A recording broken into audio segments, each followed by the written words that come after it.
so yesterday I gave you a handout and I asked you to read the directions. We're going to go over that today. Also, we're going to go over the 5 jobs that you picked off of that career matchmaker that you're supposed to do yesterday. So real quickly, with the career matchmaker, you took an assessment. It gave you a whole bunch of different jobs.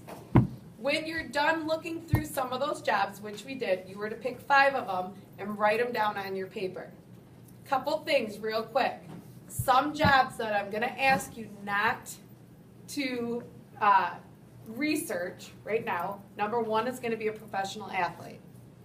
It's not that I don't think that any of you could possibly be a professional athlete. It's more or less that we're looking at jobs that you have to work for through doing different things. So that's one of them that I'm going to say. Professional athletes are usually kind of discovered. It's not what we're looking for this class. Another one is singer. Same thing, you're kind of discovered for it. A model is the other one. Other than that, I think that those are my 3 main things. A lot of the jobs that come up might not be something that you really think you would ever do. Some of you might get hairdresser and you're like, I would never be a hairdresser. Some of you might, there's a whole bunch of jobs that might not suit you, but for whatever reason, when you did that assessment, it actually takes a lot of the little ideas that you put in there and it puts it in a big, broad, whole bunch of different, jobs going through there. So if you have some things where you're like, why would I get this? It's only because you answered a couple questions that made it sound like it's something you could be interested in. So you should have 5 jobs picked out. Over the next couple weeks, we're going to be researching probably either 2 or 3 of them within the next week. Then we're going to start on our next project. And then after that, we'll research a couple more. So you're going to start on job number 1 today. But before we do that, I need to show you what you are going to do. So that sheet of paper that I gave you, that is a hard copy. You are going to keep that. You're not going to turn it in. So at no time are you going to turn it in. If for some reason you lose it, for any reason, I also put it inside of Schoology. It says Careers 2-sided PDF. You'll find it right there and right there. So I'm going to look at the directions. It says this project will help you navigate the Career Cruising website. First, you need to log into careercruising.com. Type in your username and password. So remember, on that front page of Career Cruising, your username and password is Swan Valley as a username, no spaces, no capitals. Can you answer that again and tell them that she's not in this class? Thank you. She's in skills. She's in skills. She's in Mr. Turnbull.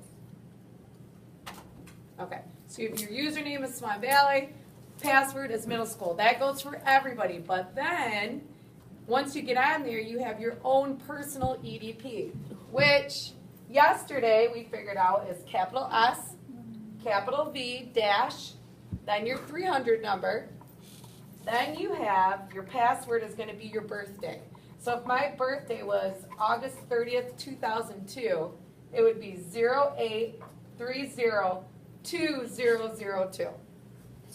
So hopefully yesterday you all logged in. If you have an issue with it, we'll just have to figure it out. Maybe I'll have to go talk to Mrs. Krieger too, because especially if you're new to this school this year, you might have an issue with signing in, but I'm pretty sure everybody, is there anybody who did not get in yesterday? Are we all good? Okay, so let's start going through what it is that you are going to need to do. First of all, for job number 1, it says, paraphrase this career's job description. Name at least 2 aspects of this job that interest you. So, if I were to go back to, got a career cruising up on here, seeing it, oh, right there. All right, if I'm to go into career cruising, and I go to careers, okay, let's say I pick middle school teacher, which kind of makes sense. All right, middle school teacher, I'm gonna let it come up, hold on.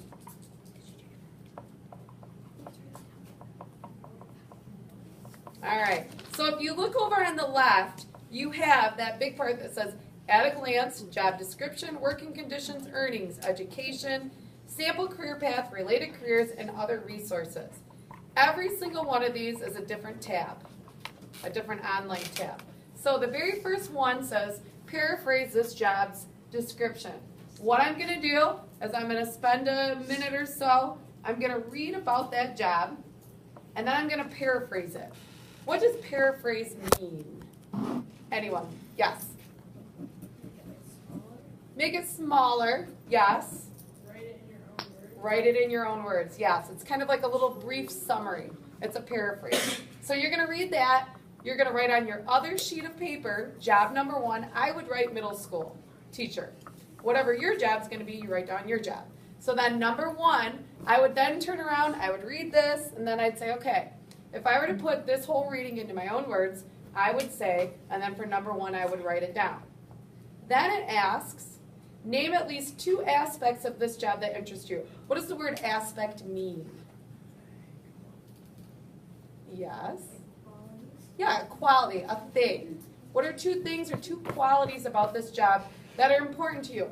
This is worth 2 points. You're going to get a point for paraphrasing, and then you also get a point for talking about the aspects. So remember, it's a 2-part question. Don't leave that bottom half of the question off. So then you're going to talk about, well, 2 things that I think I would like about this job is, number 1, being able to be creative with my lesson planning. And number 2, getting to know the students in the classroom. Could be 2 aspects of being a middle school teacher. Next, it says paraphrase this, number 2, paraphrase this career's working conditions. Are these ideal working conditions for you? Again, that's a 2-part question. So I'm going to go back. I'm going to go to working conditions. I'm going to read through working conditions. I'm going to put that into my own words. I'm going to write number 2, put it in my own words, and then I'm going to say, is this ideal for me? Is this something that I see myself doing? After reading working conditions, I would say, yeah, I think I'd really like that job. All right. Number 3 says, please walk over to Mrs. Workman and show her what you've accomplished so far. The reason why I do that is because I just want to make sure that you're doing it right.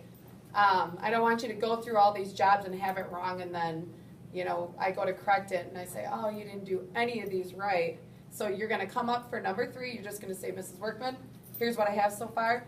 I'm going to say, okay, Tucker, oh, you need to work on this and this and this, but, you know, then you can do this, and then you're out.